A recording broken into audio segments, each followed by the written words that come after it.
Good morning, everyone, and thank you for joining us for today's meeting of the Tulare County Board of Supervisors. I thought I was going to have a meeting by myself here with all four of my chairs next to me being empty, but nice to see that my colleagues have decided to join us promptly for our 9 o'clock meeting.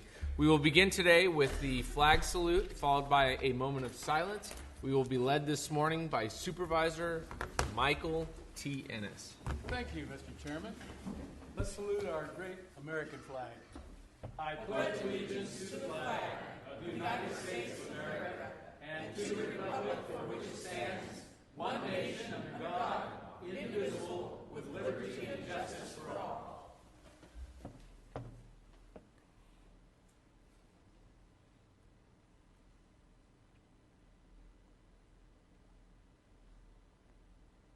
Thank you. You may be seated.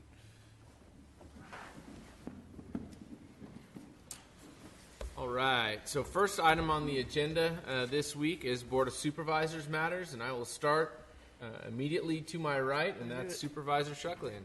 Thank you, Mr. Chairman. A couple of great events that we had this week. Last Thursday night, we had the Step Up Red Carpet Youth Challenge Awards at the Fox Theater, where probably over 400 of youth throughout Tulare County received recognition and honors for projects, community service projects that they've been working on throughout the county, middle school and high school students. So that was a great event and a culmination of a lot of hard work on those youth during the past school year. Last night, we had at Tulare COS Center, which, by the way, if you're taking the 99 to Bardsley, you want to turn east on Bardsley and not west to get to the new Tulare COS Center. But a quick U-turn got me there, okay. Good. Glad you made it. Yeah, and when I ended up in Lemoore, I kind of figured I had gone the wrong way. But there we had our hashtag lead, our leadership program that serves youth in Tulare, Porterville, and Visalia, and again, a great program through the Step Up program, and those kids, 49 of those that graduated last night are going on to post-secondary education. So that was a good event last night also. And then the only other thing I have, Supervisor, I'm kind of new to this, so I would like to bring forth an inquiry from a business in the community. Kyle Kirkland, who owns Club One Casino and the Deuce in Goshen, would like to make, improvements. He would like to enlarge his, on his current property out there. So we would need to work on do an ordinance change in order for that to happen due to the limitation of gaming tables. So Under a current ordinance? Under a current ordinance, yes. Okay, well, I'll look to staff and direct them to look at that and bring that back to the board for future consideration. All right. And that's all I have. Okay, Thank great. you. Thank you very much. Now I'll look to my far right, Supervisor Michael Ennis. Oh, you're trying to catch me I'm sleeping, catching you off guard, bud. You're down. Well, I saw you nodding off. I know how old you are. The reason we weren't up here with you on the board is we're kinder, friendlier supervisors. We were out in the audience talking to people out there and trying to find out what is really going on. Okay. So, anyway, thank you, Mr. Chairman. Thank you. Yesterday afternoon, we met with the Tule River Indian tribe. They continue to work on moving the casino from the reservation down to the airport in Porterville, and the gist of the meeting yesterday, they're trying to set up a meeting with Kevin McCarthy to get the federal end of this deal taken care of. And so we told them we couldn't obligate completely. We're behind them 100%. We'll do everything we can to get in that meeting with them and help them as much as we can until we get the EIS and the EIR next month and go through that, and the sheriff and the DA and RMA and everybody gets on board with the mitigation measures they need to take to get the figures to them so they can move forward. But until then, we can't really commit, although we are behind them. They've been very transparent in what they're doing and support them very much because it's going to be it would be good for the community, be good to keep the people off that road going to the res. It's kind of a nasty road. And so we're behind them on that, but we just got to be a little bit careful in this process. Yesterday afternoon, following that meeting, I went to Porterville and we had the mental health wellness facility, which we had the ribbon cutting on. I got up and said a few words, and then Jason Brett got up, the Health and Human Services Director got up and said a few words. And then, of course, our illustrious Dr. Timothy Durek got up and said, he got up there with this big folder, and I said, boy, what are we in for here? Is he going to preach or what? But it was really a good meeting. DA Tim Ward was there too. But it was a good meeting. The people were very receptive to it. It was a completely different.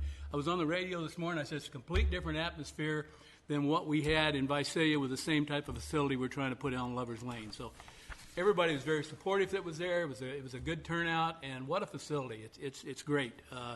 I could probably teach them how to make gravy and stuff, but I don't have any recipes, so I couldn't write up on the board what I do. I just run by the seat of my pants when I cook. But anyway, good. It's a good program. They got a lot of different things for these folks to do, and just more or less give them some reassurance and keep them heading in the right direction. Most of them are already out in society, but a great deal. Tomorrow we will be doing the groundbreaking on Betty Drive. It's about 10 o'clock, and so looking forward to that. That's been long anticipated, and another great road project. Highway 65 is continuing to go forward in Porterville, and anything we can do to improve roads anywhere in this county helps us all. So that's all I have. Thank you. All right. Supervisor Worthley, did you know it was you next? I kind of figured by just process checking. of elimination, unless you're going to ask Tyler to speak. I see Will Jackson back there in the back, and I don't know if the child care is really available in the room. Will, I saw that. I hadn't seen you in a while, and now I understand why. Looks like you've been out on paternity leave, so congratulations to you back there. It's wonderful. My baby's 23. Okay, we had a had a trip. And you still probably hold her like that, right? It's a he, but no. He, yeah. No, he would hold me, I think. We were in Sacramento last week for the CSAC Legislative Conference. We had a meeting with Senator Dodd's office. He has a bill, I don't remember the number, but it has to do with well drilling in counties, and that's always pretty much been left to the purview of counties, and the state is looking at engaging in that matter, and we're greatly concerned about it. Some of the things he said gave us some hope, but we're concerned. Essentially, it requires a tremendous amount of work to you can't just go in and get a well drilling permit, as we are accustomed to doing in this county, and which is so critical to our our suburban and rural families, farming and homes and that sort of thing. And supposedly there's an exemption for replacement wells, but in speaking to Denise about this, the language now still has concerns, because if you were just putting in a replacement well that was no different than the well that you replaced, then you may be exempt. But if you're going to go deeper or larger, which of course that's about 95% of the reason why people replace wells, is for that reason, then you may still fall under the requirements of this bill. So we're very concerned about it. There's this continual encroachment by the state on local authorities, and that's a constant battle. Mike did steal some of my thunder. We're going to have the groundbreaking for the overcrossing at Betty Drive in Goshen, and that is a major project that benefits the northern part of Tulare County and the city of Visalia, especially the industrial park. And when you think about the improvements that have been made in that area, it's really tremendous. When I first came on the board, we had the very first sort of small project of sort of curving the road so it would go into the community, and that was the first new construction that had occurred on the roads in about 20 years at the time. And then we, of course, did the overcrossing of the railroad track, and that was a major improvement. And when we can get this completed, it'll really transform that community. So it's a major event. I think that's all I want to say. There's a lot going on. I'll be meeting tonight with a reporter on Temperance Flat, the Nisei Farmers League. An agricultural production wants to do a major story about that. And we have an air board meeting tomorrow, so just lots going on. Thank you. And everybody, please have a great Memorial Day weekend. Just remember our servicemen who have given their lives for our country. Thank you. And women. Service. I'm trying to take the thunder right from Supervisor Old Chuck. school. That includes everybody that's in the Men service. and women. It's Men and women. working. All right.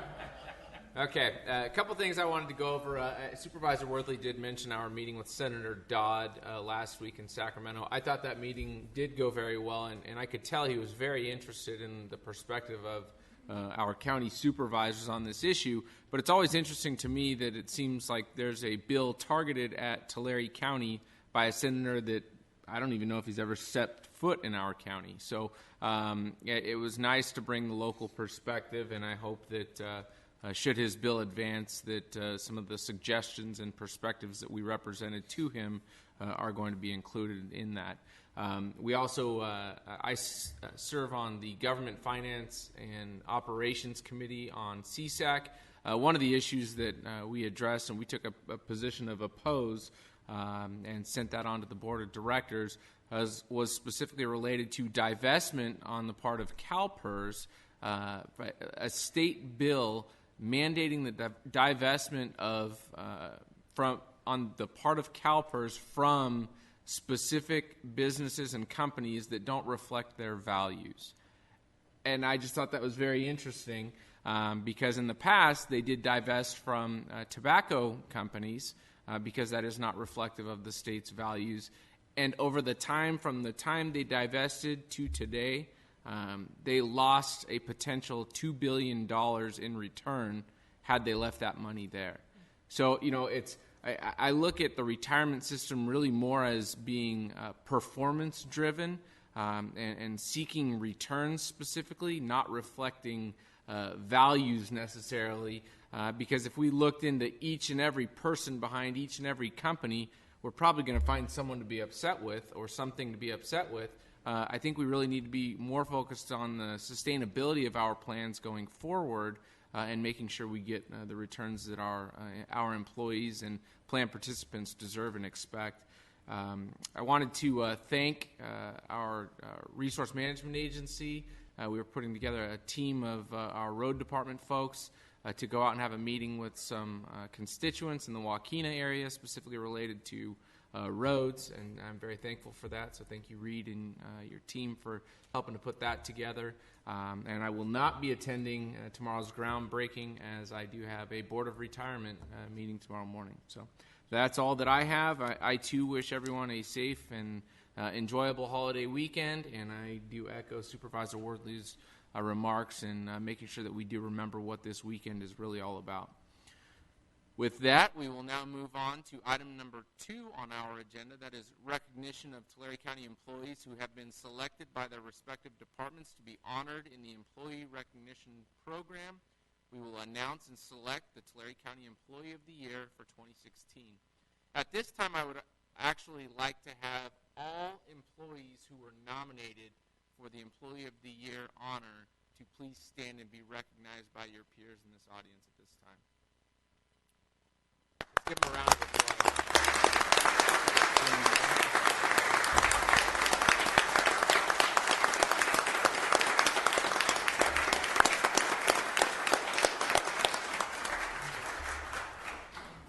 An organization is only as good as the people that serve within the organization, and we have some wonderful, wonderful employees in Tulare County, and you do represent the cream of the crop that have been recognized and selected by your various departments to receive a very, very high honor in being selected the one Employee of the Year for Tulare County. You were nominated for that, and so I congratulate you and I thank you. Whether you win or lose today, there is no loser. Because you are all deserving of the recognition that you are being nominated for. So with that, we do as a board have a very difficult decision, and we cannot recognize 20 Employees of the Year. We only get to choose one Employee of the Year. And with that, I will move into the presentation of the 2016 Employee of the Year. It has been said that the Employee of the Year is a person who has proven to be a valuable asset to Tulare County. It is this person's out-of-the-box thinking, uncanny skill, and can-do attitude that makes this person so valuable. The efforts in the department have saved the county time, money, staff hours, and headaches with their proven skill set. Evident in the work performed by this employee is their work ethic, dedication, and pride in the work that they do. It's an added plus that this person has a great sense of humor. Hopefully it's better than Shucklands. I didn't know I was. Oh, that wasn't on my script. I didn't That know wasn't I on my. could be Okay, I'm sorry. employed That here wasn't already. that wasn't on my script. Rain or shine, this person is always willing to roll up their sleeves and get to work, willing to tackle the dirtiest tasks in the name of getting the job done. If something needs to be fixed, they find a way of doing it, and that is why they are the unsung hero of this department's operation. Employees have said that the gears of the machines would surely grind to a halt if it wasn't for this person's tireless efforts, and that is a quote.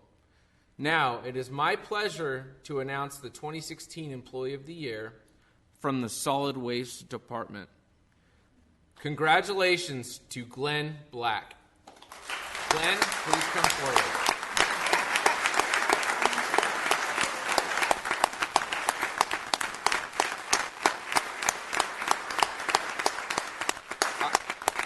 I would like to invite Glenn to come to the podium along with Department Head Bryce Howard, Solid Waste Department Ron Moore, to say a few words with him. And just so you know, Glenn, you will receive an extra week of paid vacation as a reward for being selected Employee of the Year. So I'd like to call forward Bryce Howard at this time and Ron to make a few comments.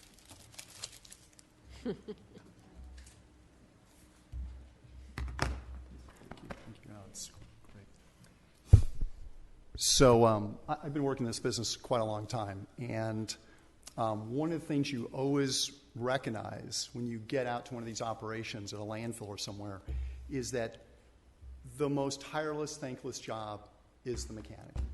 It is a brutal job in brutal temperatures under brutal conditions. You think that 100-degree temperature is bad. Well, when it gets down to 30 or 28 and that steel gets cold and your hands get tight, it's really tough. And then you put all the dirt in there, the grime, and then the operators, who don't really seem to care about their equipment, do they? This man takes care of 30 pieces of equipment for us all by himself. And if it wasn't for him, we wouldn't have equipment to run. It's just that simple. And therefore, we wouldn't be able to service the customer. Congratulations, Glenn. Thank you very much.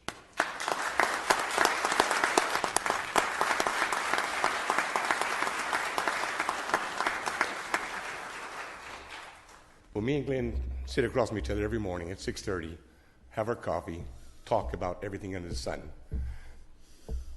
What Mr. Vanderpool said was absolutely right. He's dedicated, couldn't be a better employee. He loves his job. That's what he always tells me. Boss, I love my job. I love my job. Glenn has certain sayings that he always says. It's like it's nuts and bolts, get her done, and if man made it, man can fix it. You notice his beard's a little bit shorter. A year ago, he was welding and it caught on fire. And so, so he trimmed it down, so he used to be here. But no, what an honor, Glenn. You're well deserving of it, and I'm so proud of you, okay?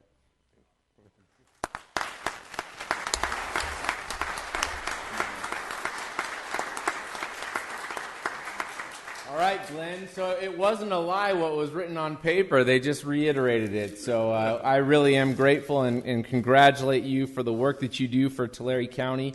And it's my pleasure to present to you the county seal of the County of Tulare in recognizing you as the 2016 Tulare County Employee of the Year. Congratulations. I want you to say a few things. We're going to take a couple pictures real quick.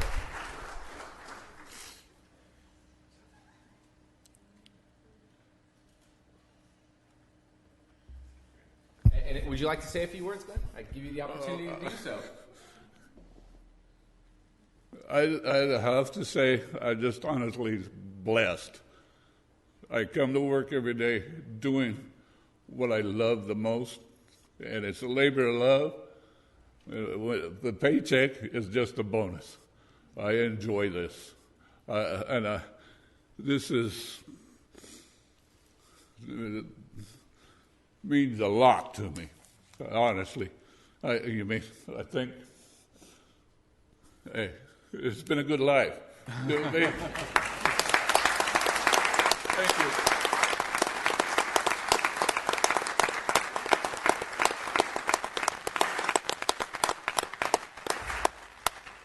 You know, Glenn, I'd like to give my colleagues a chance to make a few comments as well before you head out. But one other thing, I would like to give you some advice on how you can protect your beard from future fire situations. But I'm not really a facial hair kind of guy. There you go. Tuck it in your shirt. You've protected it. So, all right, I'll turn to my colleagues and give them an opportunity. Well, go ahead, Supervisor Ennis. Congratulations, Glenn. You know, the key to any guy being successful and happy is if he loves what he's doing. And it sounds like you love what you're doing. And to you, it's probably not like work. I know if you love something enough and what you do every day, it isn't work. It just becomes natural, and you enjoy going to work. You enjoy getting up in the morning going to work. Some people can't say that. But, Glenn, thank you for your hard work. Thank you for being recognized. Keep up the good work. We're very proud of you here at the board, very proud of each one of our employees that was nominated for this. This is something unusual. When the people you work with nominate you, that's an honor. Thank you. Supervisor Worthley? Well, thank you, Mr. Chairman. First off, I didn't realize that Duck Dynasty had a place here in Tulare County. I think he must be related to the Robertsons because he certainly looks like one. Glenn, congratulations. The way we do this is after kind of winnowing down the numbers, we each examine and make a recommendation, and we score people. And the thing that really struck out for me was we have very, very many great employees, a lot of innovative thinkers, a lot of people who go above and beyond the call of duty. But what really struck me was your longevity. You're not, sometimes people have a lot of energy and a lot of good thoughts. They do a lot of stuff, and then they kind of fizz out. I mean, I'm not saying that's going to happen to our employees, but that can happen. And I understand that. You can get kind of burnt out. You work so hard, and then sometimes you run out of steam. But to have somebody of your longevity here at the county that still has that passion, that drive, that go beyond the call of duty, that really spoke to me. And it was something that struck me as making, I was just so happy. As someone as it was said, an unsung hero.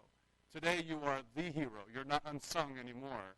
But certainly in the kind of position you would be, oftentimes a person like you might be overlooked. And I am so grateful for you and then also for your supervisors and your fellow employees for recognizing who you are and nominating you. And it's a great privilege for us to be able to honor you today. Thank you so much for your service. Supervisor Shucklin. You're on the radar now, Glenn. Watch out. I really enjoyed going through all these nominations. It was no surprise to me with all the great things that are being said by your peers about those who are nominated. And I just want to say I look forward to many more employees of the year and nominations to read through and see what great employees that we have here. And I could probably grow a bigger beard than Pete, probably, being Armenian. So we'll see. I don't want that Matter challenge. of fact, I looked like Glenn this morning, but Looks like Movember's not going to be so fun for no, me it's next not. year. All right. I'm in. Well, not to take anything away from you or your beard, Glenn, we're very, very thankful for your service, and congratulations again. It truly is an honor to be recognized by your employees, your coworkers, and by the county for outstanding service. Congratulations again to every one of the other nominees. You all do a wonderful job for Tulare County, and we are very grateful for you. Keep up the great work, and hopefully through longevity you'll be recognized at some point in the future as well. So thank you very much again, and congratulations. With that, we are going to move on our agenda to item number 3, which is public comments. And I know that Ms. Schustrom wants to come forward before all of our employees leave and talk about the Walking Works Challenge results real quick. Go ahead, Rhonda. Good morning, Chairman, Supervisors. Rhonda Schustrom, Human Resources Director, and Lupe Garza, our Health and Benefit Wellness Manager.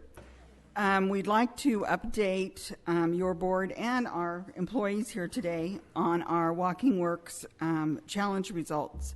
During the week of April 24th through 28th, We held our sixth annual walking challenge, and Supervisor Worthley led a walk. Actually, I think he strolled with those long legs, and you'll see everybody else behind him.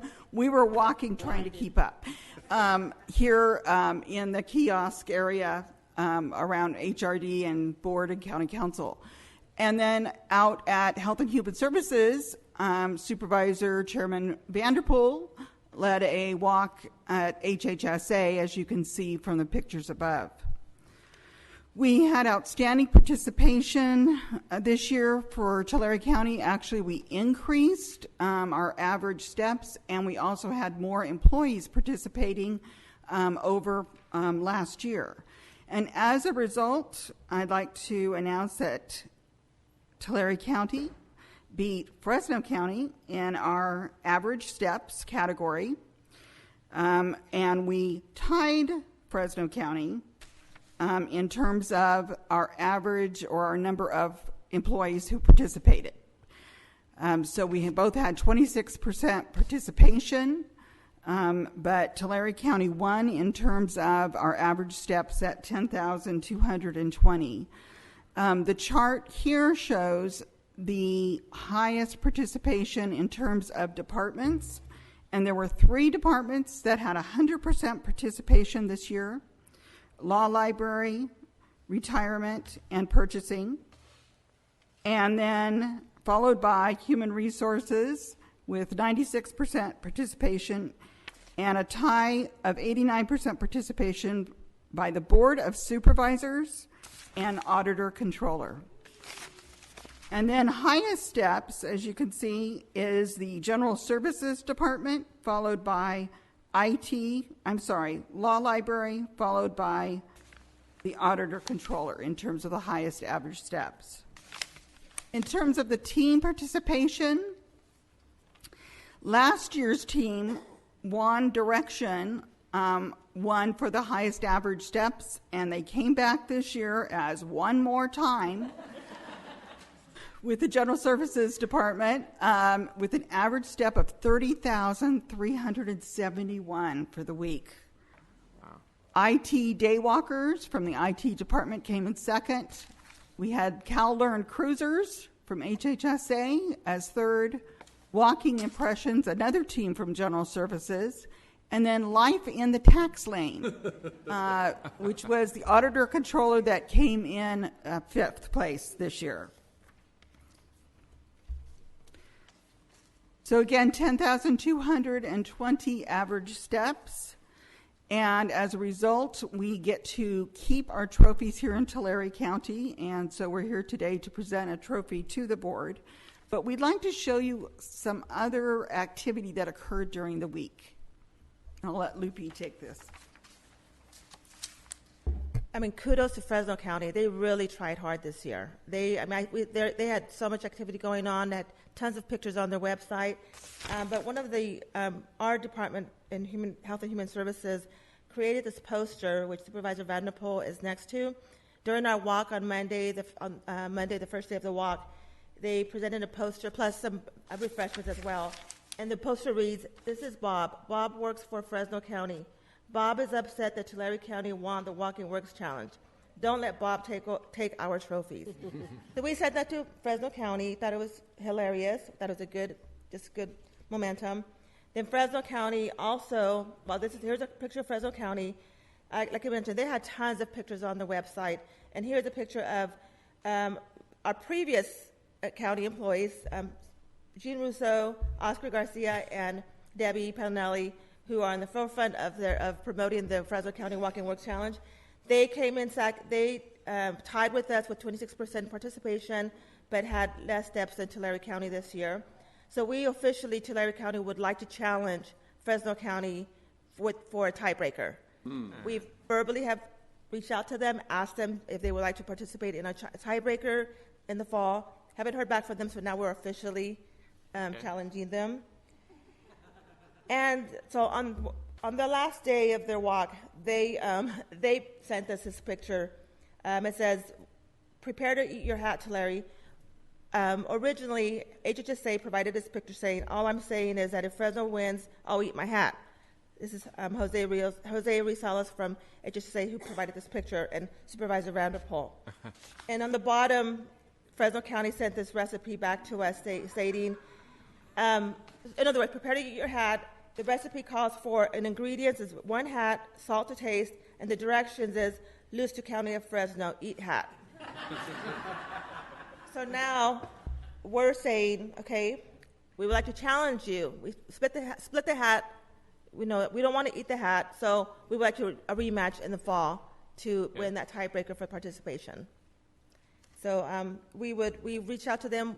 We're making it official now, and hopefully they will accept our challenge. Okay, but we still keep our trophy, right? Yes. Yes.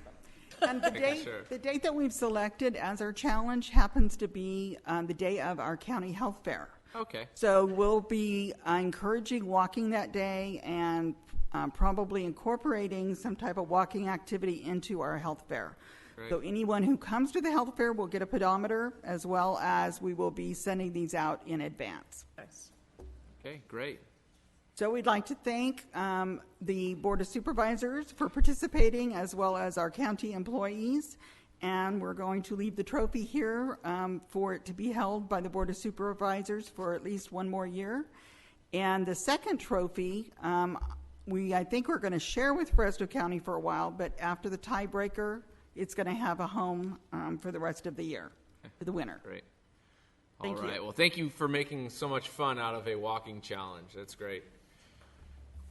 Are there any other public comments? I know that the sheriff also would like an opportunity to speak before the board as well. So I can defer that till later, or I can do that now, Sheriff, whatever you prefer. Okay, all right. So I'll wait until after the public hearing for you. Okay, now, is there any other public comment at this point in time? Okay, seeing none, I'm going to close the public comment period and bring it back to the regular agenda. Before we take up our 9:30 timed item, I will take up the consent calendar. I know that item number 29 will be corrected, and so we will pull that for separate consideration. Item number 55 will be taken off of the consent calendar altogether. And then I believe it was item 53. Yeah, item 53 I'd like to pull for separate comment. Are there any other items that board members would like to have pulled? Or I'd like to pull item 11, Chairman. item 11 will be pulled. Anyone from the public like to remove an item from the consent calendar? Okay, seeing none, we will entertain a Move for motion approval for the of balance of consent calendar. Okay, I have a motion by Supervisor Ennis, a second by Supervisor Worthley. Please vote. The motion on the balance of the consent calendar passes unanimously 4-0, with one District 1 not voting because Supervisor Crocker is in Nashville and not here with us today. But we did know that was an announced vacation, so he is excused, but not in attendance today. All right, number 11. Supervisor Yeah, Shelby. I just want to say on our last Animal Services Advisory Committee, it's my understanding, and I confirmed that with Patrick Hamlin, that Mr. Way has pulled himself out of contention. He's moving back to Oklahoma. Okay. So I don't know what we do with that. Okay, so then we will not make that appointment and remove that from the Thank you. calendar for today. Thank you. And then we also have 53, I believe is the next item. Good morning, Board, CAO Council. Denise England, Water Resources Director. Item 53 is a continuance of extending the temporary receivership for the Seville Water Company. As you're aware, back in 2009, the county took on receivership of this failing water company, and my understanding is the board would like an update on the new governance structure that's being put forward, and also the schedule for the construction of the new water system. So Self-Help Enterprises has been tasked by the state board, and they have a funding agreement with the state board to provide assistance for the communities of Yedem and Seville to form a new governance governance structure. Most likely that would be a CSD. They're looking at taking on both the water system as well as the sewer system. They're doing the water system component first. Their schedule is to coincide with the 2018 general election because it would be more cost effective. In order to do that, several steps need to be taken. Something has to go to LAFCO, the community has to vote, maps have to be drawn. And so they are on schedule to do all of that in advance of the November 2018 election. And as I said, that would activate a water power under a CSD, and then they would come back and do the sewer power, because I know that the board has expressed that the water and the sewer need to go together, so we're not left holding one and not the other. Also, I received an update from the Resource Management Agency regarding construction. It looks like phase one, which is the distribution system and possibly a storage tank, depending on where bids come in, would start in the late summer of 2017, and then construction would be through about September of 2018. So really the completion of the construction project and the completion of the governance project should coincide fall of 2018. With that, I'm happy to answer any questions or concerns you might have. Any additional questions from board members? Members of the public have any? I think this is good news, and I think that it's something that we were hoping would happen after we took the receivership, to actually have it taken back over by the community. So Nothing more permanent than temporary government, right? Yeah. The receivership you're considering today is 2 years, and it should be the final 2 years, and we shouldn't have to do it again. We didn't think it would be this long when we took it in 2009, but this is something that we also use to illustrate to our friends at the state board and our state legislators of how long it actually takes to get a viable project built and in the ground and up and running. Great. I would move to approve, Mr. Chairman. I have a motion by Supervisor Worthley, a second by Supervisor Ennis. Please vote. The vote is unanimous, 4-0, with Crocker not being in attendance. All right. Let's see. Item 55 is off calendar altogether. And item number 29 had to be pulled for correction council. Is that correct? Yes, the board is being asked to approve the memorandum of understanding with the Superior Court and authorize the chair to sign the 3 copies rather than the HHSA director. So it currently says director and it should say chair. Correct. Okay. move for approval. All right. Have a motion by Supervisor Ennis, a second by Supervisor Shuckley, and please vote. Motion passes unanimously, 4-0, with Crocker not in attendance. Okay, we will now move to our 9:30 timed item. Item number 4, it's a request from the Solid Waste Department to consider an increase to the franchised haulers' collection and ancillary fees for service areas A, B, C, D, E, G, H, and J in accordance with the calculation methodology set forth in the franchise agreement. Bryce. Bryce Howard, Director of Solid Waste. So we have a rate increase application in front of us today. The haulers for the unincorporated areas of the county went into an agreement with us in 2016. The haulers for Tulare County's unincorporated area went into an agreement with us back in 2016, 2015. And part of that agreement allows for an annualized rate increase. The first rate increase would have taken place last year, but because of a difference between how the calculation was done and how the rate model was looked at in the agreement, we went in and amended that agreement. And we did that amendment earlier this year.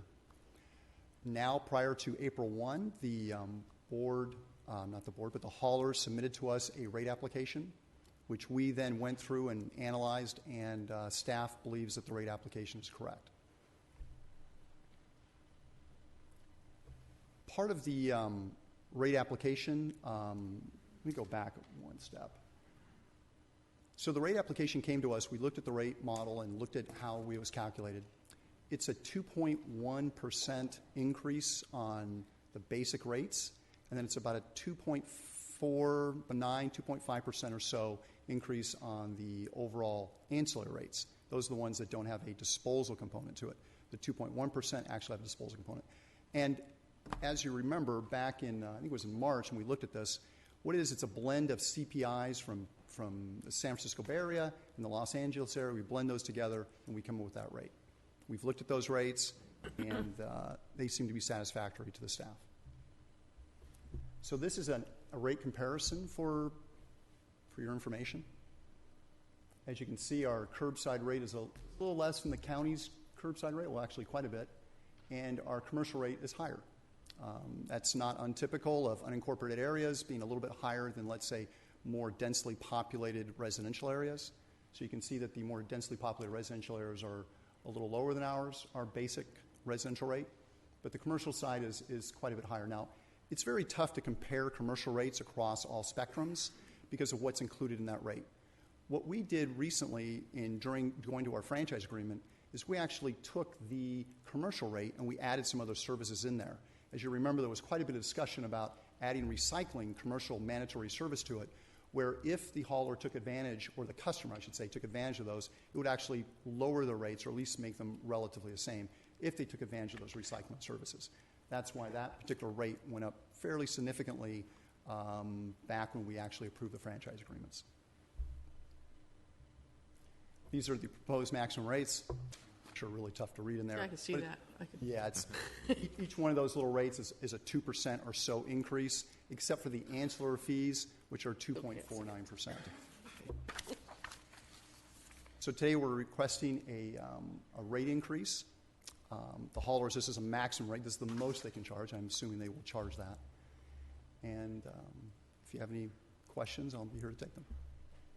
Okay. Any questions or comments from board members? Supervisor Worthley? I did receive an email, I don't know if others did on the board, a constituent expressed concern about what she felt to be a reduction of services, where before she had been receiving weekly green waste pickup, she was now receiving every 2 weeks, and there was no change in her schedule in terms of her rates, monthly rates.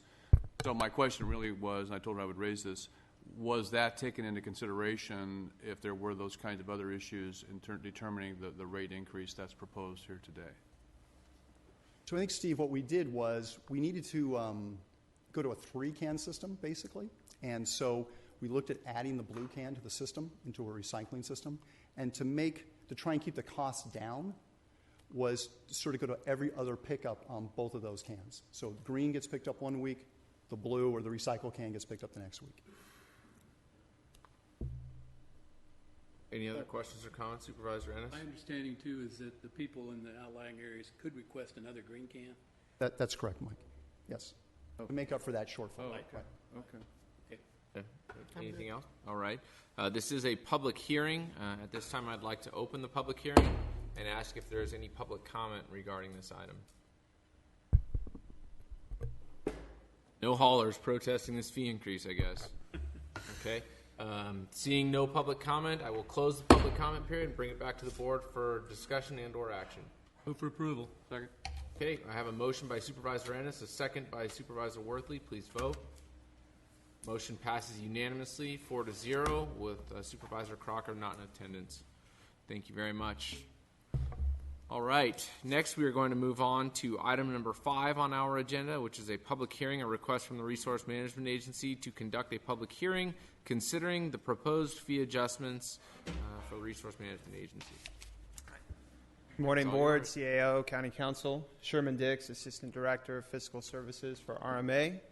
I'm here today to update you on some scheduled fee increases that in our planning and project processing unit that were approved previously. A little bit of background on the fees in our planning and processing unit. There's 181 separate fees. Today, there's no new requests for fee increases, only some update on prior approved escalations. There's a total of 5 fees that were impacted, 2.7% roughly of our overall number of fees. The total of those individual fee increases is $310. A little summary of the prior approved fee increases. In 2015, notices of partial non-renewal for Ag Preserve and full non-renewal for Ag Preserve.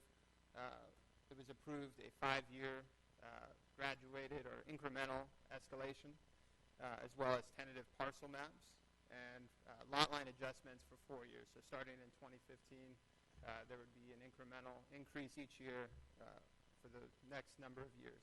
And then in 2016, setback variances were approved for 5 years. The rationale is approaching full cost recovery on these services while still being business friendly and promoting economic development through reasonably phased fee increases. A little bit more detail here. Notice of non-renewal. We're in the third year of 5-year annual increase for the notice of non-renewal for Ag Preserve program. That's both for the full and partial non-renewal. And also the third year of a 5-year annual increase for tentative parcel maps. Non-renewal is on the Ag Preserve is Tulare County offering the option of non-renewal in the Ag Preserve program. It can be for all or part of the affected property. So for full non-renewal, the increase will be $20 this year, or that's what we're proposing, and the partial non-renewal fee increase will be $30. For tentative parcel maps, these are ensure subdivisions of land are consistent with the general plan, zoning, and the California Subdivision Map Act. The increase that we're proposing is $100. For lot line adjustments, we're in the third year of a 4-year annual increase. The process of changing property lines of existing parcels but not creating new parcels. The proposed increase is $50. And we're in the second year of a 5-year annual increase for setback variances. These are the setback building restrictions imposed on property owners. So if someone would like to modify the requirement on their property, they would ask for variance, and we're proposing to increase that fee $90. So as part of our analysis of whether these increases are still reasonable and justified, we conducted a survey of neighboring counties. These are the neighboring counties that we surveyed, and we compared the results to Tulare County's proposal. We also compared 3 years' history of our own fee revenue versus our expenses related to providing those services to determine a cost recovery percentage. And these are the results. So for notice of partial non-renewal, you can see that we're currently at $360. We're looking to go to $390, a $30 increase. The approved rate at the end of our incremental increases would be $450. And based on our survey of 9 counties, it's $447 is the average. And our cost recovery is 67%. So increasing it by $30, we'll still be only recovering 67% of what it costs us to provide that service. For full non-renewal, we're at $240. We're looking to go to $260. At the end of our 5-year incremental increases, we'll be at $300. The 9-county average is $459, and our cost recovery is 61%. For lot line adjustments, we're currently at $800. We're asking to go to $850. At the end of the 4 years, it'll be $900, and the 9-county average is $1,311, and our cost recovery is 59%. Tentative parcel maps, $1,700 where we are currently. We're looking to go to $1,800.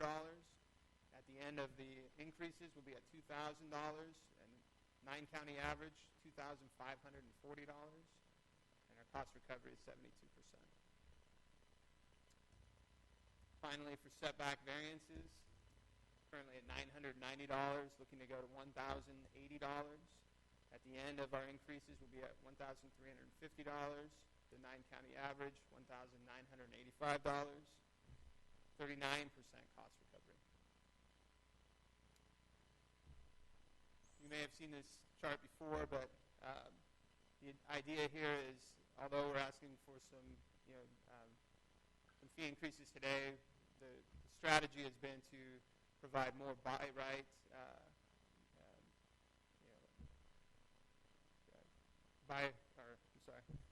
more buy right opportunities, eliminating the need for special use permits. So what you're seeing here is that as the reduction in special use permits has happened, there's been an increase in building permits, and so the strategy we believe is working. So besides the study, we also solicited outside input from, it was reviewed and approved by county council, reviewed and approved our method by the county auditor. We solicited information from interested parties in the community, and we're also having this publicly noticed hearing today. So I'd like to thank the Board of Supervisors, the CAO, County Auditor Controller, County Council, and our Resource Management Agency staff. And with that, I'd be happy to answer any questions. Any questions or comments from board members? I think the only comment that I would make is I appreciate the presentation, Sherman, in terms of showing what the average rates are, where we are in terms of our rate, and the percentage of cost recovery that we are attaining. Yep. Unfortunately, we are not retaining full 100% cost recovery, but I appreciate the phased-in strategy to increase the fees over a period of time rather than doing it all at once. I do think that can have a little bit more of a drastic impact, and it sure can cause a lot more frustration amongst constituents that we would ultimately hear about. I don't know that we get to 100% cost recovery, but I do think that there's always an opportunity for us to turn around and look at ourselves and how we do business and see how we can potentially reduce costs on our end to get closer towards that cost recovery amount versus only raising fees. So I would just make that suggestion. Any additional comments? And, that was my thinking also throughout our average, much less than other counties. Nobody likes to pay increased fees, but I'm glad that we're keeping up with it so we don't hit people, 5 or 6 years and say, okay, all of a sudden we're going to increase this much. So nice presentation, very clarifying and all. Okay. This is a public hearing. I will now open the public hearing and ask for any public comment. Okay, seeing none, I will close the public hearing and bring it back to the board for discussion and or action. I have a motion by Supervisor Shucklian, a second by Supervisor Ennis. Please vote. Motion passes unanimously, 4-0, with Supervisor Crocker not in attendance. Now we will move to our untimed portion of our meeting, and before we get to the agendized item, I'd like to call forward Deputy Semick as well as Sheriff Boudreau for a brief public comment presentation.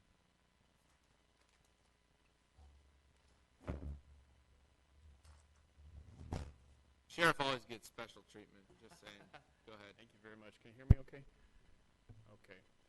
Mr. Chairman, it's good to see you, CAO, members of the board, our county council. I know you've all been busy in Sacramento, Washington, D.C. Those trips can be very tiring. I understand that. I wanted to bring some attention to someone, Corey Atchison. He has been in our Explorer program for 7 years, since he was 14 years of age. And what makes him unique, for one, is being in the Explorer program for that long. He's aging out. Secondly, and he said that I could share this, is that he went to Sequoia High School because he got into fights and, by his own definition, was too much of a class clown. But he was approached by one of our deputies bringing his attention to the Explorer program.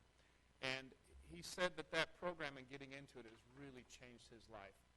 He hasn't been in trouble. He's been on a path, a good path, and we're happy to say that he's applied with us as a Deputy 1 and is looking to go to the police academy and moving forward to be a productive member of society. It's a good tell story. I wanted to be able to share it with you this morning, and I wanted to be able to recognize him for changing his life and moving into community service, and we're thankful. But I'd also like to bring forth Deputy Simic, who's done an outstanding job with our Explorers, has completely changed the program, has built the numbers up, and he really takes a hold of our community and our young kids. So if I could have Deputy Simic. Thank you, Sheriff. There's not much I can really say after the Sheriff comes up and has such great comments to say, but Corey has been with us since he was 14 years old, and one of the most important things in that is these young men and women learn how to give back to their community. And I would dare say Corey has put, I was trying to figure it out, but somewhere in the neighborhood of 3,000 hours of community service during that period of time, as well as law enforcement training and law enforcement competitions. This is going to prepare him for the academy and for his career in law enforcement. And I'd just like to recognize him as one of the future employees of Tulare County. This is the future of our county. So with that, I'd like to turn it over to Pete Vanderpool. And Corey, congratulations. Thank you so much for your service. Corey, come on up here and join me. On behalf of the Board of Supervisors, it's my honor to present to you a certificate of recognition congratulating you on really turning your life around and making the right choice to be a productive member of our society and give back to our communities. We know that is so valuable, and we appreciate you taking the opportunity to join with our Explorer program and learn so much and really take all that has been instilled into you and turn around and give back to the community through a life in public service and in law enforcement. So congratulations.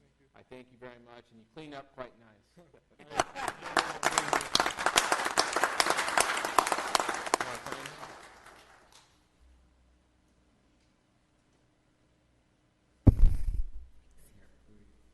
in front of the seal. It apparently makes the picture look more professional. County seal. That's not And then I'm in it too. That's a county seal, not an animal. Yeah.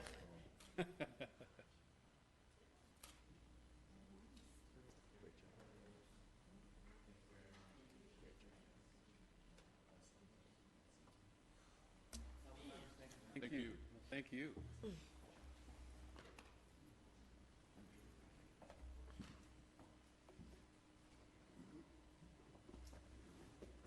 All right. I think that should be it for public comment. We will now move on to item number 56, and that is a request from the Solid Waste Department to approve an amendment to the agreement number 27502 with Floyd Johnston Construction Company, Inc. for the construction of the Visalia Landfill Waste Management Unit 1 closure. Bryce. Uh-oh. It's not good. It's going to be a long one. It's going to be a long one. The boxing gloves on. Hey, Bryson, you can also raise the whole podium if you want to raise that up so that you can. You're soft spoken. Okay. Bryce Howard, Director of Solid Waste. We're here to talk about the closure of part of the Visalia landfill. So let me give you just some background on that a little bit.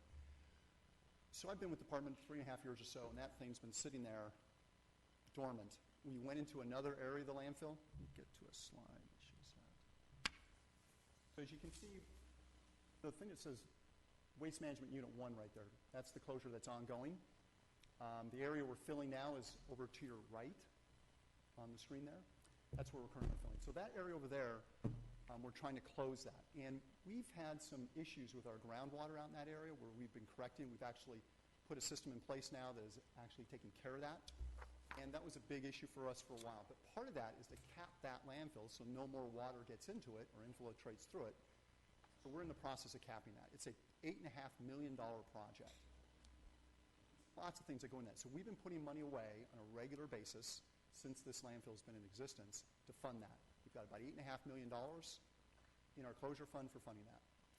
So that's sort of the background on what we're doing. Now, we went out to bid on this project, got several very competitive bids, all within around the same price range, right around $7 million. Now, that $8.5 million doesn't include construction. It also includes design work and any CQA work, construction quality assurance work, that has to go on at the same time. Plus, we added in, when we did the estimates for the $8.5 million, we added in around a 20% contingency into that, just in case something happens. So as it turns out, the project now is going to come in right around that $8.5 million. The amount of soil has changed a little bit. These landfills settle and they move around. So when the contractor bids on this work, he's bidding on it, making an assumption that it's not going to move. It's going to stay exactly like it is. And as we represent it to him, it's going to be like this. That's the only way we can get a competitive bidding process, is for them to assume something is stable. Once you start the work, you know it's going to move. We know it as engineers. We know it as contractors. It's going to move, and the costs are going to go up. That's partially why we include that 20% in there. So what happened was that this landfill started to move on us as we started to put more weight on it, more soil.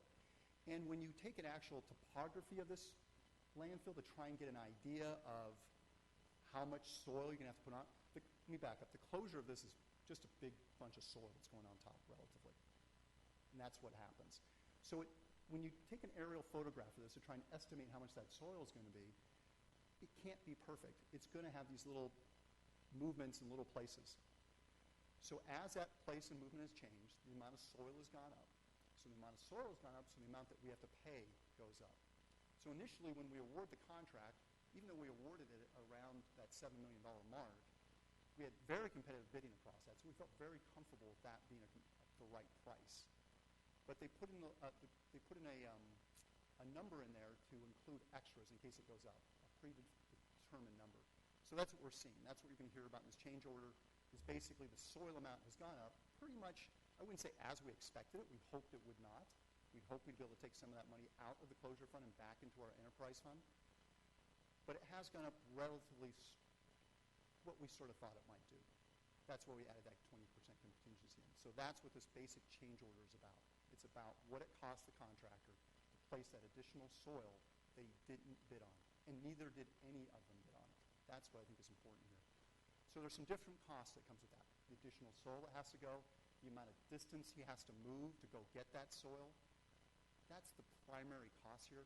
Plus, when we went to additional soil, it requires more of our contractor who's doing the actual CQA of the work to do more testing.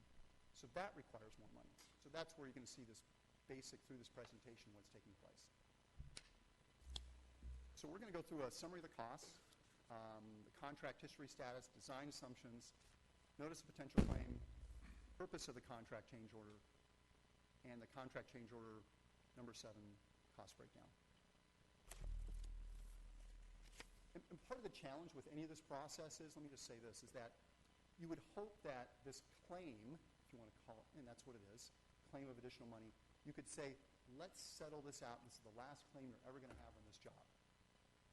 Not the easiest thing to do because the contractor really doesn't know what else may come up. So it's different. We tried to do that on this project. We tried to say, this is all that's going to come up now because we're fairly far along in this process. So yeah, as you can see, the closure fund breakdown is like this. $6.9 million for the construction, contract change orders 1 through 6, very small amounts, $74,000. This is the big one. This is the one for the soil. This is almost $670,000. So you've got an expected contractor cost of around $7.6 million. Construction quality assurance is about $600,000. That's all the field testing we have to do. We have to test the soil to make sure they're compacted correctly and the depths are correct. Then in construction management, which we contracted with RMA for, we don't have that expertise in-house. We're very thankful to have that internally, so we don't have to contract out for that. That was around $200,000. And then our own internal costs, which we're able to charge back to this closure fund, is about $100,000. So that's where it comes out to be about 8.5, and that's what we have in our fund. Now, if for some reason we run into another little problem, and this goes above that fund amount, it would come out of the enterprise fund, which we're actually quite well funded right now, so we could absorb any additional amount that might come up. We don't expect that, but if it did, we'd be fine. Contract history and status. So in November 2015, the board approved $8 million to go out to bid. That was the engineer's estimate at the time. Actually came back at $1 million less than that, so we're very fortunate in that regard. Then we awarded the contract to Floyd Johnson in January 2016. Contractor began work last year. And then in April 2016, 2017, the contractor completed excavation of the borrow area, shown on the plans. Contractor placed 75% of the soil needed on the landfill. Contractors worked 215 days, and the contractor's been paid so far to date $5.18 million. As you can see, that's part of what's being placed, a lot of soil, nothing really that fancy, just it's an earth-moving job is when it gets down to it. And there's a picture of the equipment, very typical.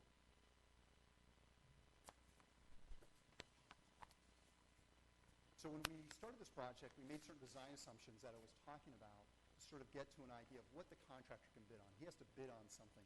So one of the design assumptions was that there would be 85% relative compaction of the soil we took out of the borrow area.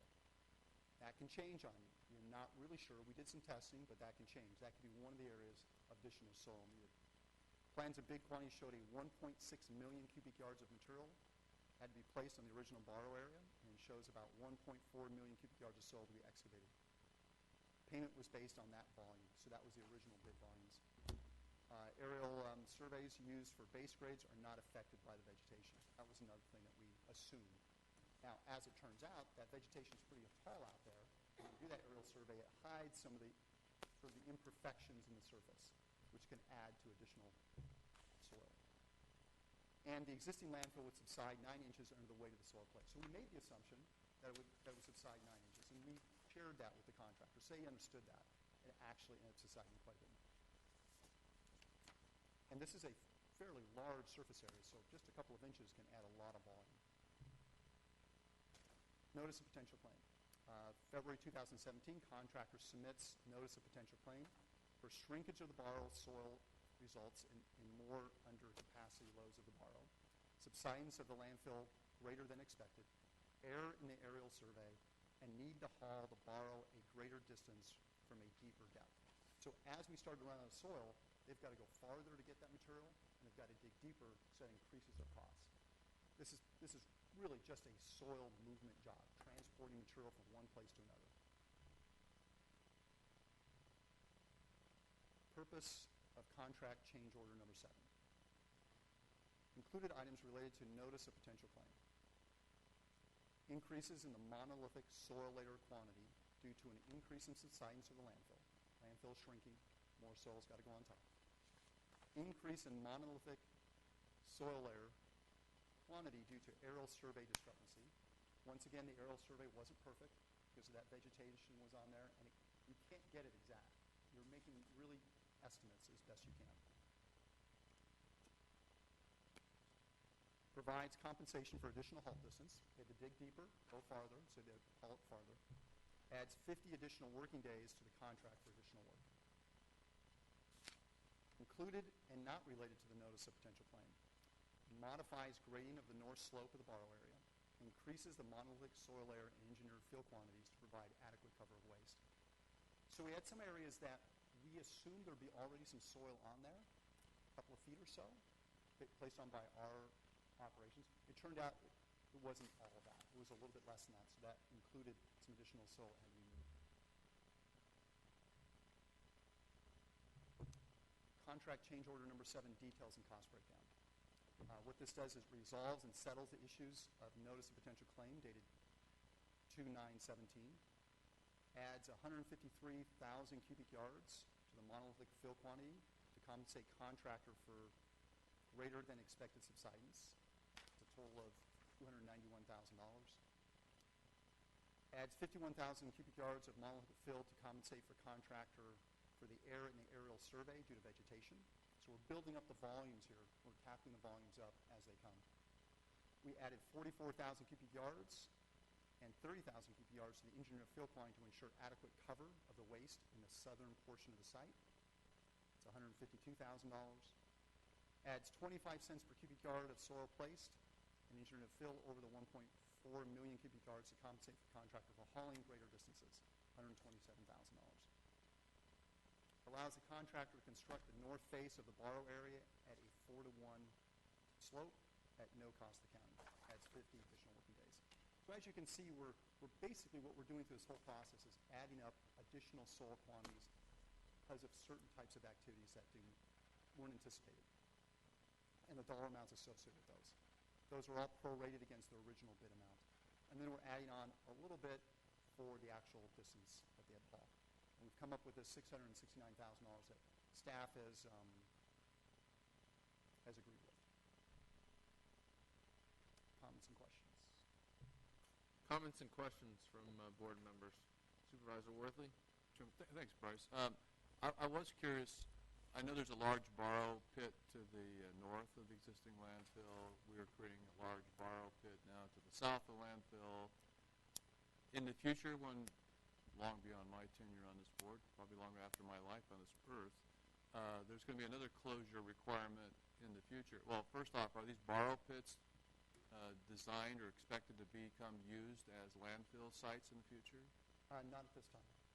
It's not something that's out of the realm of it, but right now we're not permitted for those areas. When we do place a new cell, which we are going to be coming before you fairly soon to actually go forward with that process, we do take soil out of that. We do dig and excavate soil. But these pits were primarily just for the cover operations. And I guess that was my concern, looking to the future, when you need to have cover for the closure of the landfill site cells that we're now creating, where's that dirt going to come from? So currently, we're not allowed to actually permit for more cells unless we can prove to the state or to the agencies that we have enough soil to do borrow, and we do have enough soil. It's a soil balance site. Very good. Okay, that was my question. Any additional questions? Well, this new landfill that you're building will be different in the fact that it's got a seal in the bottom of it. That's correct, Mike. And that's what our problem is in a lot of our landfills. They weren't designed properly to start with. That's another Supervisor issue. Worthley. Well, one thing I was going to ask you, Bryce, what are we allowed to do with the finished sealed facility? In other words, could you put a solar farm on the top of it? Can you use that in any way that might produce some kind of revenue back to the county? Grow crops. Right, don't think that one's on the list. Unless it can roll out water. That's correct, Steve. There are many closed landfills that find other uses for their areas. One of them is solar farms and other things like that. This is fairly new. We're just getting this one done. We haven't explored what other uses could be, but there are landfills that use those lands for other things. Okay, thanks. Any other questions or comments? Any questions or comments from members of the public? Okay, seeing none, I'll bring it back to the board for discussion and/or action. Move for approval. Second. I have a motion by Supervisor Ennis, a second by Supervisor Worthley. Please vote. Motion passes unanimously, 4-0, with Supervisor Crocker not present. We will now move on our agenda to item number 57, which is a request to receive a presentation from the Health and Human Services Agency regarding an update on the household tank program. Since I'm taller than Bryce, I'll move the tank. Are you standing on something? Good morning, Mr. Chair, members of the board, CAO, County Council, Jason Britt, Health and Human Services Agency Director.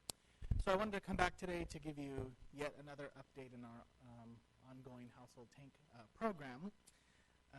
As you recall, we were here on April 18th and provided a comprehensive update on the status of drought response activities.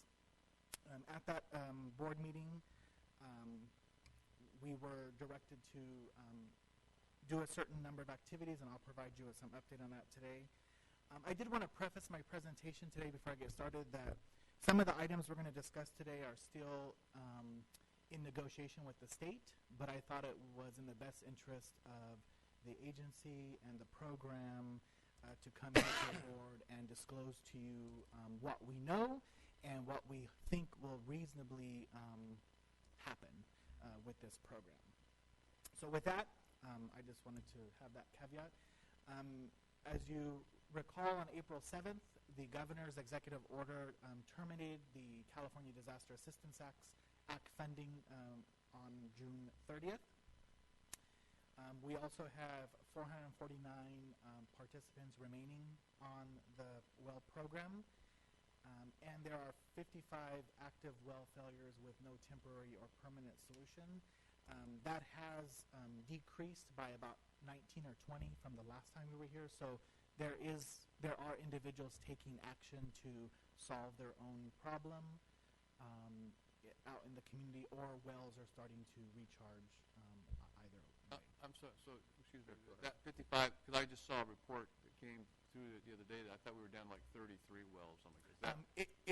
It probably was 55 when the PowerPoint was created, and then we're down to actually each like week. about 33 or something. Right, because you probably saw yesterday's update. So it updates on Monday, so it probably wasn't updated today because of that. But yeah, so it continues to decline. So that was the good news, is that it continues to decline. As part of our April 18th meeting, we also, this board directed staff to prepare demobilizing our non-potable fill station tanks and our emergency showers in the Drought Assistance Center in Porterville. That those notices have been posted, and we expect those two items to be completed by June 30th. So there will be no exposure in terms of cost or anything around those two activities. At that same meeting on April 18th, we kind of put a moratorium on new tanks being installed, because at that time we envisioned having to go out and remove these tanks prior to July 31st, which would be the expiration, which would be the additional 30 days after the expiration of the funding to remove these tanks. So we have not installed any more new tanks since that time.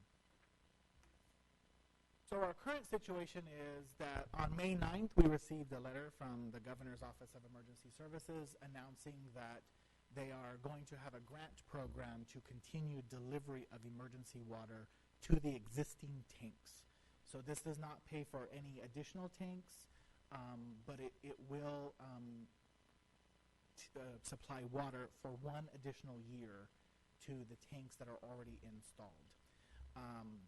We are also expecting this grant to be of no match, so 100% covered by the state. That's what they're telling us. And again, it covers tanks installed by June 30th. We are expecting to have the details of the grant on or about June the 9th, which would be the 30 days after May 9th, outlined in the governor's letter, promising the guidance. But we kind of expect it maybe a couple weeks later. So part of the reason this grant emerged was because there are 8 or 9 other counties that are similarly situated in our situation, albeit much smaller numbers. They have household tank programs. And none of the affected counties were going to be able to continue their household tank program without some type of assistance from the state. So as a coalition of small counties have come together, this is where state OES began to seek additional funding sources to try to at least bridge the gap for an additional year to kind of see where things go. And I do have to say that many of our nonprofit partners within Tulare County and many of the other affected counties, many of our local legislatures and advocacy groups also joined in that advocacy to bring this grant to fruition. So we appreciate their efforts with the governor's office to help bridge this gap. So given that we don't know the exact terms of the grant and they're not in exact writing, we were sort of reluctant to rely on this sort of handshake information to demobilize our programs.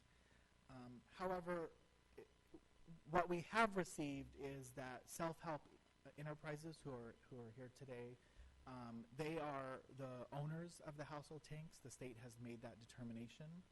And self-help is also willing to apply for this proposed grant and assume all associated responsibilities for the emergency water deliveries to existing tanks. So far, that is what has been in discussion with the state, and the state seems to be okay with that.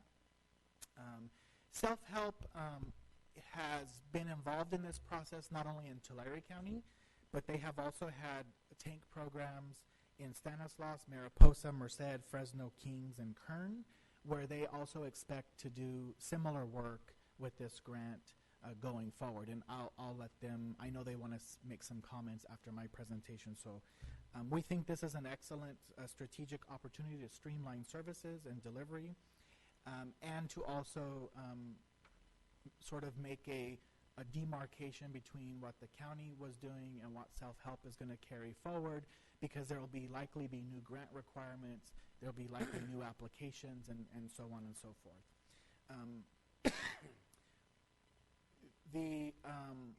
The other consideration is that we will work, assuming this all goes as we're discussing today, we will work with self-help to establish new water source agreements, because we currently hold those. And we've also consulted with RMA to ensure that the temporary tank placements do not become permanent entitlements. So again, I'm pretty sure the state is going to put a 1-year time limit on this water delivery. So we're hopeful these don't remain permanent entitlements, but we'll see when that gets here. So a couple action steps will be, aside from analyzing the grant details and all of that when it comes is we'll develop an MOU with self-help enterprises to formalize the transition, as well as partner to notice participants of the transition and provide application materials and help people get onto the bridge program, as well as come back to this board and update you on what the details are of that program. So briefly, before I conclude my presentation today, I wanted to kind of address the moratorium. When we placed the sort of the moratorium on the tank installs, we had about 10 or 12 individuals sort of in flight that was already applied for and sort of already being considered for tanks. And when the governor's order came down, we sort of stopped the installations. What we're asking today is that we go ahead and lift the moratorium for those individuals that were already in the process. Not going out and soliciting more applications. It'll just be those roughly 10, 12-ish number of people that were sort of in flight. And we would hope that we could have those tanks installed by June 15th. And OES has indicated that as long as they're installed by June 30th, they would qualify for the water deliveries under the new grant. And we do have that in writing. The final thing is to, as I've stated, if everything works out as we are anticipating with this successor grant program for self-help enterprises to deliver emergency water to the already existing tanks, as of July 1st, we will have no more grant-funded drought relief programs available to any newly affected residents if there are to be any. And any new local relief efforts that we may have to undertake, we're not expecting, but we may, would be at the sole expense of the county. And so with that, I do have a few requests. I do want to say before I read these requests that these are different than what is in the published agenda item. So I do respectfully request that the resolution be amended to show the requests as stated here. So the requests are to, of course, receive a presentation update regarding the tank program, to terminate the county's household tank program as of June 30th, 2017, lift the moratorium on new household tank installations to allow new applications for tanks that can be installed by June 15th, authorize the emergency services manager to take necessary and appropriate actions to terminate the current tank household tank program and to transition the household tank program to a successor program subject to board approval, and provide any direction that you may have on new emergency drought relief to be provided by the county after July 1st, 2017. And with that, I would be happy to take any questions. And as I stated, I do know self-help is here to comment on this item as well. Any questions or comments from board members before I open this up? Comments, I can wait. Go ahead, Supervisor Ennis. Now, if we, during this program, and these tank programs have been going on for what, almost 2 years or a year and a half, how many people that are on this tank program that are out have deepened their wells and got tanks out? Any of them done that? Yes, there has been a number of individuals that have taken their own actions. I don't have the numbers off the top of my head, but we could certainly supply those. I need to emphasize that this is not a permanent deal for the state to go in and give them another year. Correct. They need to know that what we're expecting. This has been a wet year. Sooner or later, they're going to have to do something. Correct. And what you'll see in the governor's attached OES letter is that we fully expect the grant guidance, whatever grant this looks like, to really place an emphasis on long-term solutions, which is another reason why self-help is a good partner to help come in, is because there will be much more need to do monthly reporting, casework, different things to really help individuals transition to a more permanent solution, explore barriers to those permanent solutions. So we expect that to be a heavy emphasis on this one-year funding. And so, again, that just makes self-help in a good position since they have some of those programs or have resources and access to some of those programs. Great. Supervisor. Supervisor Worthley. A couple of points. First, Tom Collishaw, your president of Self-Help, is here. I just want to say publicly thank you to their organization for working so closely with the county and the people of our county to deal with this ongoing problem. We're happy to see that it's getting far better than it was. And I think my question might be a little bit tied to what Supervisor Innes was talking about. If we say that we have 33 well failures at this time that have not been completed, would that indicate then that we only have 33 tanks in existence because all of the other ones have been resolved? Is that because I have nowhere actually heard a number how many tanks we're talking about? No, as you recall, we have 449 tanks deployed right now. And from our perspective, in the data that we collect and report every week, those dry well numbers come from people who report to us, hey, my well went dry. A lot of those people take their own initiative and fix their situation. We have been calling the household tank temporary installation sort of resolved in terms of reporting new well failures because they're really not on a well anymore. They're on the tank program. So there are still, of these 449, which is part of what I think we'll get to at the grant, is we continue to try to work with them to see what their barriers are to a permanent solution. But the numbers that you see here are reported, the 33 are reported at the public at large. And many of them call and say, hey, my well went dry, and we connect them to resources, or, in a couple weeks they've gotten a loan, they've dug their well, and they're resolved. So we do keep them monitoring because we want to keep a pulse on what's happening in the county. But we do have 449 tanks, right, Andrew, at this time? That's the number that we have deployed and what Self-Help expects to service under this grant. Okay, well then I am still confused by the idea that if we have reported well failures of 33 and we're saying we've got 440 some tanks out there still being utilized, they're not reporting their failed wells. Is that what we're saying? Or are there some other issues? I just think we're counting the numbers differently. But it's a big discrepancy. I mean, it'd be one thing if we said we've got 50 tanks out there and 33 reported, failures, but to have, 10 times, more than 10 times the number is a little bit hard to get my hands around. Mr. Vice Chairman, the way that we're reporting, we actually have three separate categories. We're reporting permanently resolved, which is actually over 1,000.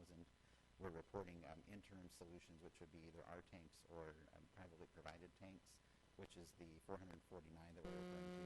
In addition to that, we have, it's actually 53 is the weekly number, went down from 55 to 53 additional individuals that have an active dry well failure that's been reported to us, but do not have either a temporary or permanent solution in place. So there's the kind of three categories there for a total number of 1,601 households that have been affected by the grant.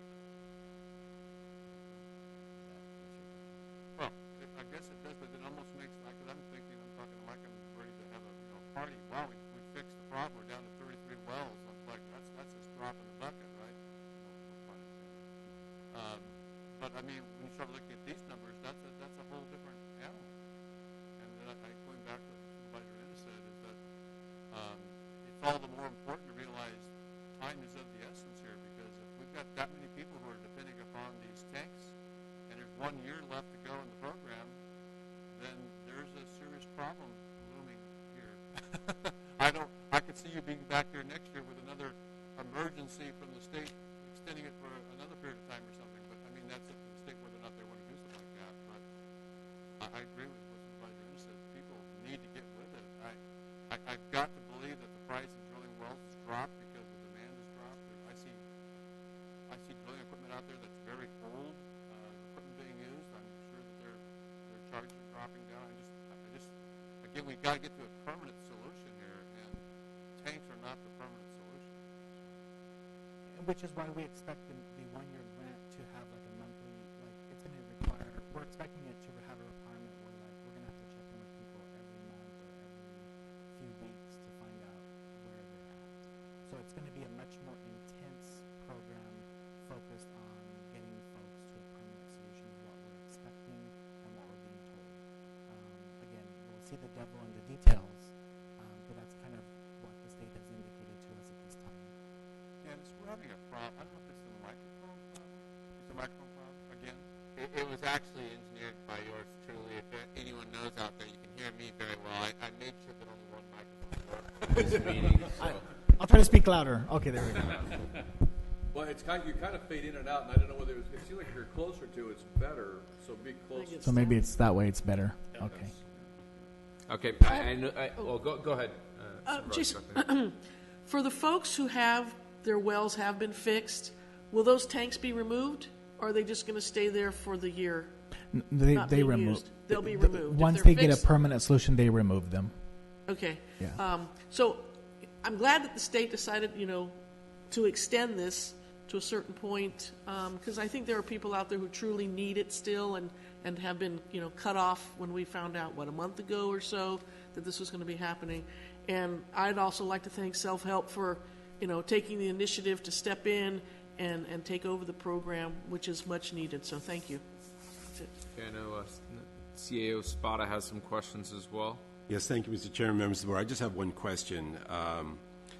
Mr. Britt, with regard to the third request on your PowerPoint, that is to lift the moratorium on new household tank installations and allow new applications, what is the degree of risk, in your view, at this time with regard to the county bearing ultimately that expense with regard to those applications that may be approved? So that's a great question. Thank you. That should probably read to allow existing applications for tanks. And again, we believe the number to be around 12-ish. So right now, that's a net county cost of about $50 per building permit. So some are roughly around $1,000-ish. Not very good at doing math in my head. $600. All right, thank you. If any other questions or comments? Just also want to thank Self-Help as well as CSET for being involved in this situation, since it was so grave in my area on the east side of Porterville. So thank you. Okay, I will now open up to public comment. Mr. Collishaw, I know that you don't come to meetings very often, but when you do, you're a man who's very eloquent and of many words, so go for it. Wow. So a couple things to clarify. Thank you, and thanks to the staff. They've been great to work with on this. I think we have a unique situation in Tulare County. We've got a great county partner, and also, has been mentioned, a good collaboration of local nonprofits, including CSET, Self-Help Enterprises, and United Way, and we've actually spoken together, and we agreed that it made sense for Self-Help Enterprises to take the lead from here on out, partially because we are working on those permanent solutions as well. I also might mention that, by way of the earlier discussion, that the high water mark, that's a bad pun, of the tank program here was about twice the amount as it is today. So we have made a dent in the permanent solution, which includes both placing new wells or drilling new wells, and in some cases connecting people to existing municipal type systems. And we're still actively working on that. We're actually ramping up our well replacement program now to where we can do about 80 a month. And you're right, the cost is coming down because the well drillers are more available now. So we're feeling pretty good about going forward on that part too. So again, we're taking a bit of a leap of faith with the State Department of OES. I think we would concur with the staff. They're not always easy to communicate with, but we think that this is heading in the right direction, and we've been talking to the governor's office about the importance of making this work past July 1 as well. So we appreciate the partnership. Thank you.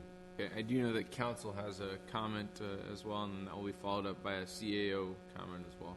Yes, I believe council's noted that there is a slight discrepancy between the Cal OES direction and the governor's executive order. So there could be a question as to whether the county and its partners could end up bearing some cost of any installations that could occur after April 17th and before June 30. I believe Mr. Britt has said $50 for the permit. There may be some other nominal charges that I'm not aware of, but there is a slight discrepancy we wanted to bring to the board's attention. I appreciate discrepancies. Go ahead. Jason. Thank you. We're relying off an email communication from State OES that stated that it's up to the local government's discretion to allow new tank installs up through between April 7th and June 30th. We're under the assumption that we would still run under the CDA claiming guidelines. So there, I don't know what's beyond the $50 cost. And so, other than the ongoing cost of water till June 30th, which most of this, because if you recall, since we do most of this work through our nonprofits, it's usually 100% reimbursed. The only thing is that falls to RMA for the building permits. So I'm not. Any well inspections, anything like that? Any other? No, there's no wells. Mr. Chairman, members of the board, what I would suggest, in light of the comments that have been made by council and by the agency, that HHSA and RMA provide any information as they receive it with regard to what they may see as additional net county costs from activities engendered by the new applications. So at least we can be aware and monitoring if it looks as if the $50 net county cost will increase. Thank you. Okay. Any additional questions or comments? Additional public comment? Move approval, Mr. Chairman. All right, we have a motion by Supervisor Worthley, a second by Supervisor Ennis. Please vote. Motion passes unanimously, 4-0, with Supervisor Crocker not voting because he's not in attendance. Thank you very much for attending the Tulare County Board of Supervisors meeting today. Everyone have a wonderful and safe holiday weekend. We will see you in a couple of weeks. Closed session? And council, do we have need for closed session? We do, Mr. Chairman. Items A and B are off calendar. Items C through F will be heard in closed session, and there may be an announcement out. Ooh, keeping the audience in suspense. There may be an announcement.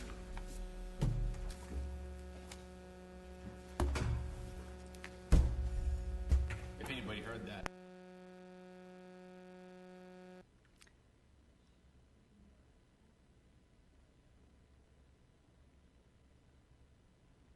This is Deanne Peterson, County Council, reporting out of closed session on item D, on the motion of Supervisor Michael Ennis, second by Supervisor Worthley, on a 4-0 vote with Supervisor Crocker absent.